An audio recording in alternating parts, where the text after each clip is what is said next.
Explain why most fitness resolutions fail.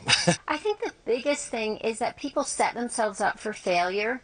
They might set vague resolutions, or maybe they just set too big of resolutions. For example, they might say, I'm going to go on a diet, I'm going to start exercising, I'm going to get up earlier, I'm going to stop watching TV. And so then they just do too much too soon. So they're to failure for the beginning. We go from 0 to I'm going to be the best I can possibly be. That's a lot of pressure. Yeah, and so I wanted to give you 5 tips to help you set themselves up for success. So first of all, you need to find out your why. You really need to get to the bottom of what you want to achieve and why. And so lots of times it's different than what you might think.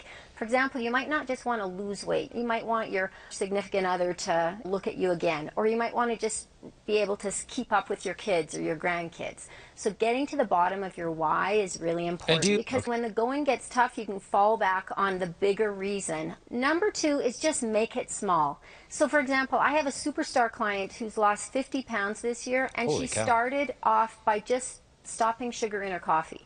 Make it super small and measurable. Now, I brought a tape measure just to represent measuring a goal. It doesn't have to be on the scale. It doesn't have to be lost inches. Rather than saying, I want to exercise more, you could say, I need to exercise 3 times a week, because then you'll know when you succeeded. Number 3. Number 3, set a deadline. Okay. So it takes 21 days to change a habit. And so if you set that small goal, then in 21 days, you have to just adopt that I can do anything for 21 days with that small goal. And then when those 21 days come up, then you could set another small goal that will get you to maybe the bigger goal. And I have my phone here, not to take a call, but to note that you need accountability. So even by telling one friend, you're going to be so much more successful than if you're going it alone. So you want to find out your why, set a small goal, make it measurable, set a deadline, and get accountability. Choose one thing, make it small, and then look back at the success that you've had. A lot of people set these lofty goals and they keep their eye on the goal.